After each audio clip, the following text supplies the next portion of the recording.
എന്തിനാണ് സ്വീകരിച്ചത് എന്നുള്ളത് വളരെ വ്യക്തം.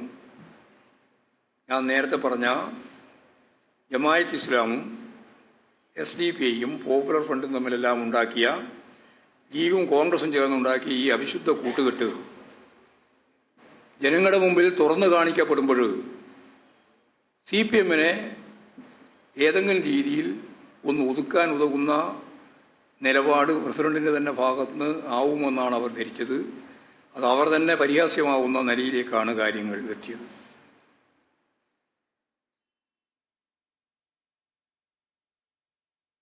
വെള്ളാപ്പള്ളി നടേശൻ്റെ ചില പ്രസ്താവനകൾ പരിശോധിച്ചാൽ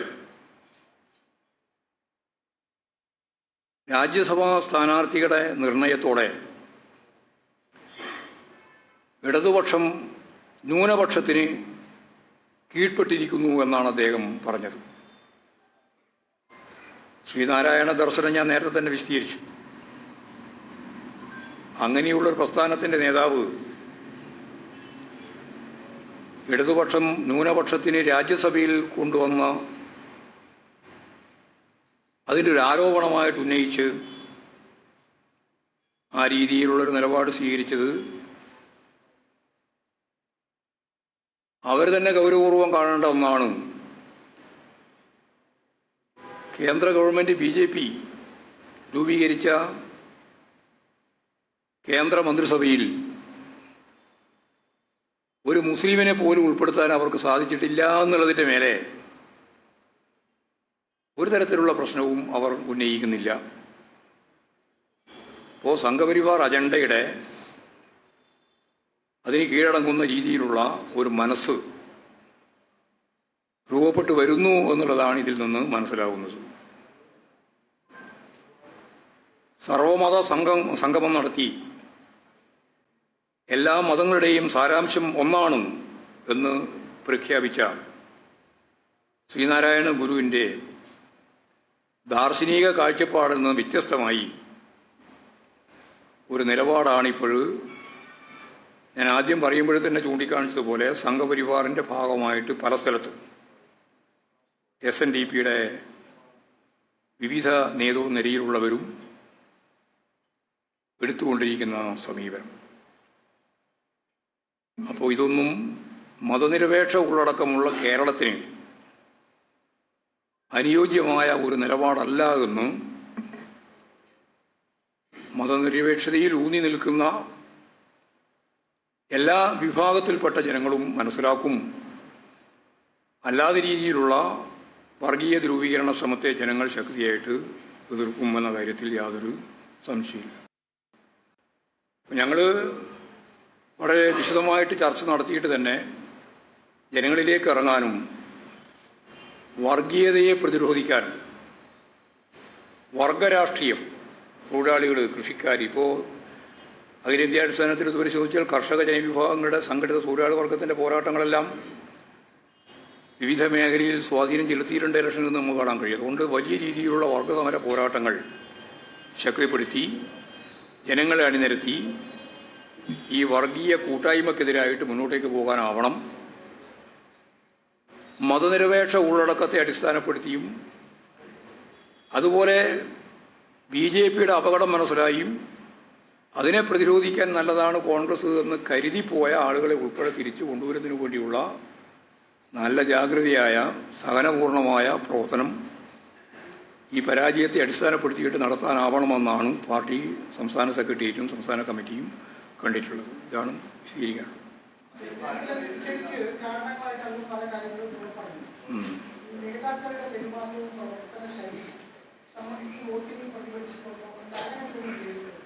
അല്ല, ഞങ്ങളതിനെ സംബന്ധിച്ച് എല്ലാ ഘട്ടത്തിലും ആവശ്യമായ തിരുത്തലുകൾ വരുത്താൻ തയ്യാറാണല്ലോ. ആരുടെയെങ്കിലും സ്റ്റേറ്റ്മെൻറ്റോ ആരുടെയെങ്കിലും പെരുമാറ്റമോ അല്ലെങ്കിൽ ആരുടെയെങ്കിലും നിലപാടുകളോ വ്യക്തിപരമായിട്ടല്ല ഞങ്ങൾ കാണുന്നത്. അത് പാർട്ടി എന്ന രീതിയിൽ പരിശോധിച്ച് ആവശ്യമായ തിരുത്തലുകൾ വരുത്തി മുമ്പോട്ടേക്ക് പോകും. സർവ്വതല സ്പർശിയായ മേഖലയിൽ ആവശ്യമുള്ള തിരുത്തൽ പാർട്ടി നടത്തും. തെറ്റായ ഒരു പ്രവണതക്കും പാർട്ടി കൂട്ടുനിൽക്കുന്ന സമീപനം സ്വീകരിക്കില്ല. അത് നേതാക്കളുടെ കാര്യത്തിലായാലും സാധാരണ സഖാക്കളുടെ കാര്യത്തിലായാലും എല്ലാവർക്കും ബാധകമായിട്ടുള്ള ഒന്നാണ്.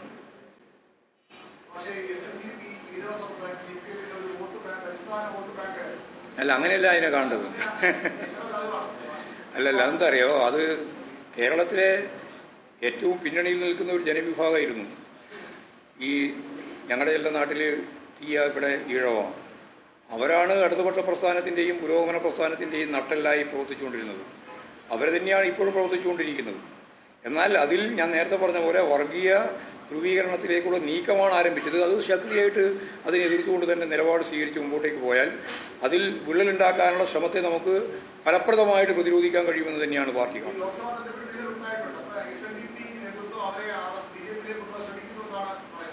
അത് നേരത്തെ പറഞ്ഞു കഴിഞ്ഞാണ്. അവരെപ്പറ്റി മാത്രമല്ല, മറ്റ് വിവിധ സംഘടനകളുണ്ടല്ലോ, ചെറിയ ചെറിയ സംഘടനകൾ നിരവധിയുണ്ട്. ജാതി സംഘടനകളെ പറ്റി ഞാൻ പറഞ്ഞു.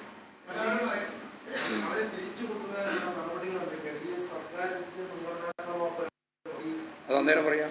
മുൻഗണനാക്രമം ഞങ്ങൾ ചർച്ച ചെയ്യും. ഞാൻ നേരത്തെ പറഞ്ഞില്ലേ, അടുത്ത മാസമാകും.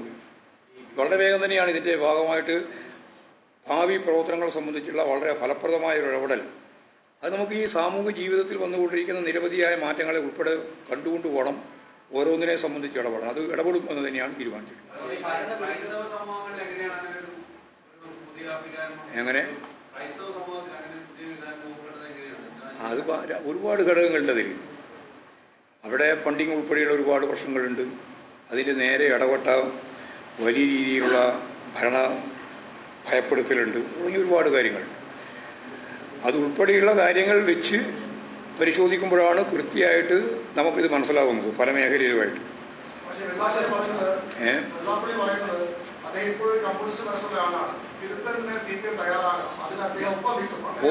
ഞങ്ങളിപ്പോഴും തിരുത്തലിന് വിധേയമായി പ്രവർത്തിച്ചുകൊണ്ടിരിക്കല്ലേ. അങ്ങനെ തിരുത്തലിന് വിധേയപ്പെട്ട് പ്രവർത്തിച്ചുകൊണ്ടിരിക്കുന്ന ഞങ്ങളോടൊപ്പം നിൽക്കാൻ പറ്റുന്നവർക്കെല്ലാം ഞങ്ങളുമായിട്ട് മുമ്പോട്ടേക്ക് പോകാം. അതിൽ യാതൊരു തർക്കവും ഞങ്ങൾക്കില്ല. ഞാൻ പറഞ്ഞത് ഇത്രയേ ഉള്ളൂ. SNDP അതിൻ്റെ രൂപീകരണ കാലഘട്ടം മുതൽ ചൂണ്ടിക്കാണിച്ച മതനിരപേക്ഷ ഉള്ളടക്കമുണ്ട്. അതിൽ നിന്ന് വ്യത്യസ്തമായി വർഗീയതയിലേക്ക് നീങ്ങാനുള്ള ചില ശ്രമങ്ങളുണ്ട്. ആ ശ്രമങ്ങളെ ഫലപ്രദമായിട്ട് കണ്ടുകൊണ്ടുപോകണം നമുക്ക് മുന്നോട്ട് പോകാം. അതാണ് പറഞ്ഞത്. അല്ല, പെട്ടെന്നൊരു പരിവർത്തനമൊന്നും ഉണ്ടായില്ല. ഇതെല്ലാം എന്ന് പറഞ്ഞാൽ കുറേ കൊല്ലമായിട്ട് ഇങ്ങനെ തുടർന്ന ഒരു പ്രക്രിയയുടെ ഭാഗമാണ്. അതാണ് ഞാൻ നേരത്തെ പറഞ്ഞത്. പതിറ്റാണ്ടുകളായിട്ട് BDJS-ഉമായിട്ട് ബന്ധപ്പെട്ട് വെള്ളാപ്പള്ളി നടേശൻ്റെ തന്നെ മകൻ, ഇപ്പോഴാണെങ്കിൽ അവരുടെ ഭാര്യ, ഇവരെല്ലാം മെല്ലെ മെല്ലെ RSS വൽക്കരിക്കുന്നതിന് വേണ്ടി നടത്തിയുള്ള പ്രവർത്തനങ്ങൾ പുറത്തു വന്നിട്ടുണ്ട്. അങ്ങനെ ഓരോ മേഖലയിലും, എല്ലാ മേഖലയിലും ഒരുപോലെയല്ല, കേരളത്തിലുടനീളം ഒരുപോലെയല്ല, വിവിധ മേഖലയിൽ ഉണ്ടായിട്ടുണ്ട്. അതാത് മേഖലയിൽ വളരെ ഫലപ്രദമായി ഇടപെട്ട് മുമ്പോട്ടേക്ക് പോകണം തന്നെയാണ് കാണുന്നത്.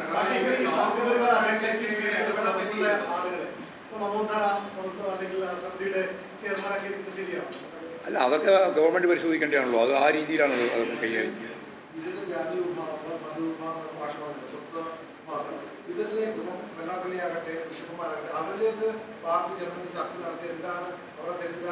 ഇല്ല, അവരുടെ അവരുടെ നേതൃത്വത്തിലുള്ള തെറ്റിദ്ധാരണയല്ല, ജനങ്ങളുടെ തെറ്റിദ്ധാരണയാണല്ലോ മാറ്റേണ്ടത്.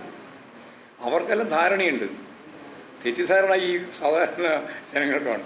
അവരുടെ തെറ്റിദ്ധാരണ മാറ്റുന്നതിന് വേണ്ടിയുള്ള ഇടപെടൽ. ഞാൻ പറഞ്ഞതിൽ അതൊന്നും ഉൾക്കൊള്ളുന്നില്ലല്ലോ.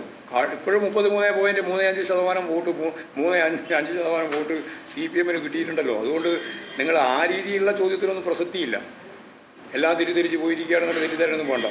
പാർട്ടിക്ക് തിരിച്ചു വരാൻ സാധിക്കുന്ന വളരെയേറെ ശ്രദ്ധേയമായ ഒരു തലമാണ് കേരളത്തിലുള്ളത്. ഇപ്പോൾ കോൺഗ്രസും BJP എല്ലാം പറയും ഞങ്ങൾക്ക് വലിയ രീതിയിലുള്ള സീറ്റ് മുൻകൈ കിട്ടിയിട്ടുണ്ടെന്നാണ്.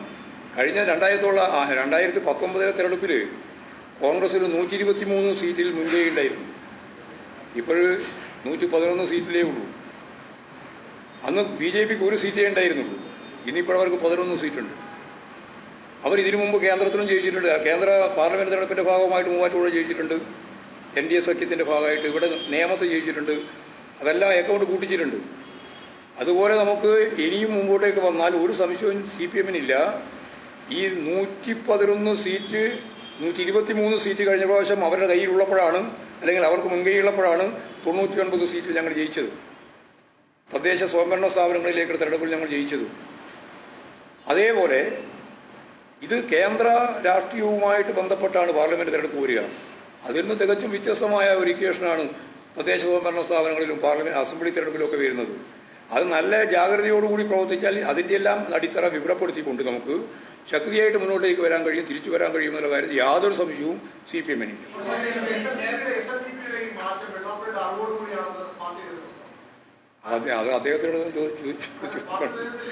അത് അദ്ദേഹത്തിൻ്റെ നിലപാടുകൾ ഞങ്ങൾ സൂക്ഷ്മമായിട്ട് പരിശോധിച്ചപ്പോൾ അദ്ദേഹത്തിൻ്റെ സ്റ്റേറ്റ്മെൻറ്റ് ഉൾപ്പെടെ സൂക്ഷ്മമായിട്ട് പരിശോധിച്ചുകൊണ്ടാണ് ഞാൻ ആ കാര്യം പറഞ്ഞത്. അതിൽ ഞങ്ങൾ കാണുന്നത് സംഘപരിവാർ അജണ്ടയിലേക്ക് നീങ്ങാൻ ഇടയുള്ള അല്ലെങ്കിൽ നീങ്ങി വരുന്ന SNDPയുടെ ഭാഗമായിട്ടുള്ള ആളുകൾ ശരിയായ SNDP രാഷ്ട്രീയം തന്നെ കൈകാര്യം ചെയ്ത് മുമ്പോട്ടേക്ക് വരണം. അത് മതനിരപേക്ഷമാണ്. അതാണ് ഞാൻ പറഞ്ഞത്. മതിയാണ്.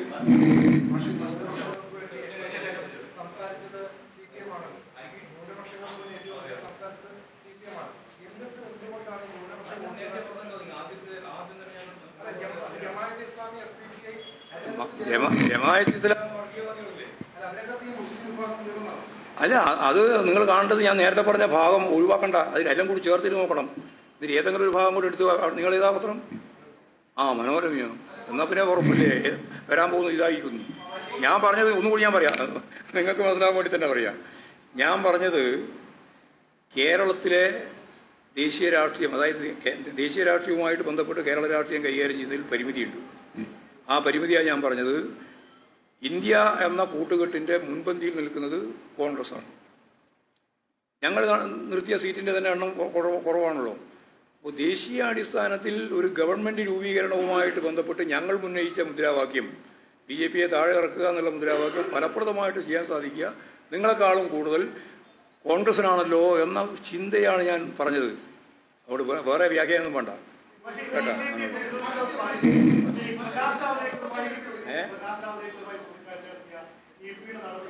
അതിന് നേരത്തെ വിശദീകരിച്ചു കഴിഞ്ഞല്ലേ.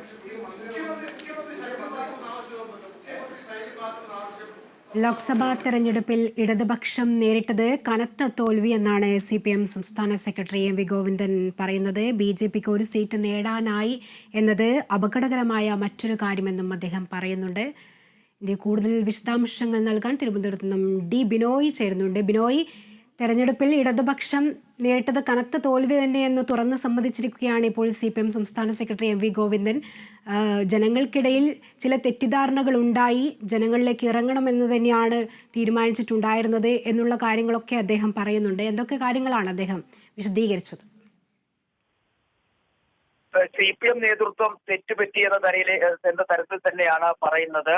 കൃത്യമായി പറയുകയാണെങ്കിൽ ജനങ്ങളുടെ മനോഭാവം തിരിച്ചറിയാൻ പാർട്ടിക്കോ പാർട്ടി നേതൃത്വത്തിനോ കഴിഞ്ഞില്ല. അതിന് കിട്ടിയ ഒരു തിരിച്ചടിയാണ് ഈ വലിയ പരാജയം എന്ന തരത്തിലാണ് CPM സംസ്ഥാന സെക്രട്ടറി തന്നെ പറഞ്ഞു വെക്കുന്നത്. കാരണം സാധാരണഗതിയിൽ പാർട്ടിക്ക് കിട്ടേണ്ട വോട്ടുകളിൽ 100% നഷ്ടമായി. ഇടതുമുന്നണിക്ക് അനുകൂലമായി കിട്ടേണ്ട വോട്ടുകളാണ് നഷ്ടമായിരിക്കുന്നത്.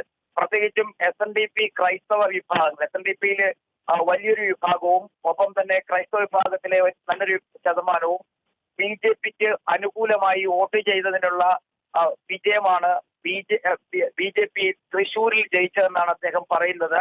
അതുപോലെ തന്നെ UDF ജാതിബോധവും വർഗീയതയും വളർത്താൻ ശ്രമിച്ചു. അത്തരത്തിൽ ഉള്ള ഒരു കൂട്ടുകെട്ടാണ് UDF വിജയത്തിനായി കേരളത്തിൽ പടുത്തുയർത്തിയത്. പ്രത്യേകിച്ച് ജമാഅത്ത് ഇസ്ലാമിയെയും SDPയും കൂട്ടുപിടിച്ചുകൊണ്ടാണ് ഇത്തവണ തെരഞ്ഞെടുപ്പിനെ നേരിടാൻ അവർ തയ്യാറെടുത്തത്. അതും ഒരു തരത്തിൽ ന്യൂനപക്ഷ വിഭാഗങ്ങളുടെ ഒരു ധ്രുവീകരണം പോലെ ഒരു രീതിയാണ് അവിടെ കാണുവാൻ കഴിഞ്ഞത്. അത് വലിയ തരത്തിൽ പാർട്ടിക്കും അതുപോലെ തന്നെ പാർട്ടിക്ക് കിട്ടുന്ന വോട്ടുകൾ നഷ്ടമാക്കിയെന്നും പറയുന്നുണ്ട്. അപ്പോൾ ഈ പ്രശ്നങ്ങൾ പരിഹരിക്കുന്നതിന് ജനങ്ങളുടെ തെറ്റിദ്ധാരണകൾ തിരുത്തുന്നതിനായി സർക്കാരിന്റെ ഭരണപരമായ നേട്ടങ്ങൾ എത്തിക്കുന്നതിന് വേണ്ടിയും 4 മേഖലകൾ തിരിച്ചുകൊണ്ട് കേന്ദ്ര നേതാക്കളെ പങ്കെടുപ്പിച്ച് വലിയ തരത്തിലുള്ള യോഗങ്ങൾ സംഘടിപ്പിക്കാനാണ് പാർട്ടി ഇപ്പോഴത്തെ തീരുമാനം.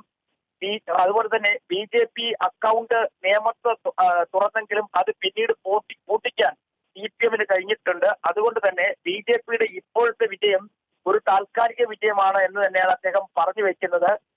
അതുപോലെ തന്നെ സർക്കാരിന്റെ പല ആശ്വാസ നടപടികളും അല്ലെങ്കിൽ ജനക്ഷേമ നടപടികളും കൃത്യമായി എത്തിക്കാൻ കഴിഞ്ഞില്ല. ക്ഷേമ പെൻഷൻ ഉൾപ്പെടെയുള്ള കാര്യത്തിൽ അത്തരത്തിലൊരു വീഴ്ച സംഭവിച്ചിട്ടുണ്ട്.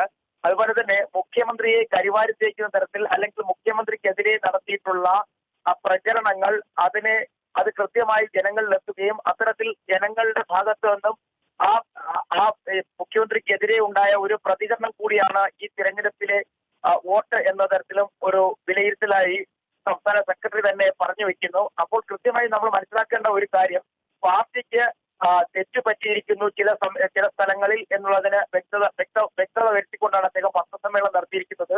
മാത്രവുമല്ല, പാർട്ടിക്ക് പരാജയമേറ്റു എന്ന് ഒരു നേതാവ് തന്നെ സമ്മതിക്കുന്നു. നേരത്തെ കണക്കുകൾ നിരത്തി മുഖ്യമന്ത്രി ഉൾപ്പെടെയുള്ളവർ അതിനെ ഖണ്ഡിക്കാൻ ശ്രമിച്ചെങ്കിലും ഇപ്പോൾ അതല്ല, ചില ഭാഗത്തു നിന്നും പാർട്ടിക്ക് കിട്ടേണ്ട വോട്ടുകൾ പൂർണ്ണമായും മാറി ചിന്തിക്കുകയും മറ്റു ചില സ്ഥലങ്ങളിലേക്ക് നൽകുകയും ചെയ്തിരിക്കുന്നു. ഇത് വലിയ തരത്തിൽ പാർട്ടിക്ക് പരാജയം ഉണ്ടാകാൻ ഇടയായി എന്നുള്ളതാണ്. പലപ്പോഴും പാർട്ടിയോടൊപ്പം നിന്നിരുന്ന ഈഴവ സമുദായം ഉൾപ്പെടെയുള്ളവർ ആ പാർട്ടിയിൽ നിന്നും മാറി ചിന്തിക്കുകയും ആ വോട്ടുകൾ മാറുകയും ചെയ്തു.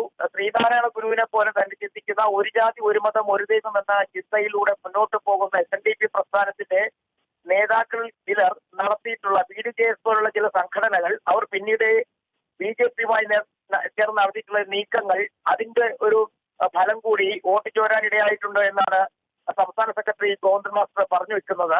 എന്തായാലും ആദ്യമായി തന്നെ, അതായത് സംസ്ഥാന സെക്രട്ടേറിയറ്റിൽ ഉണ്ടായ ചർച്ചകളുടെ ഒരു പ്രതിഫലനം തന്നെയാണ് വാർത്താ സമ്മേളനത്തിലൂടെ നമുക്ക് മനസ്സിലാക്കാൻ കഴിയും.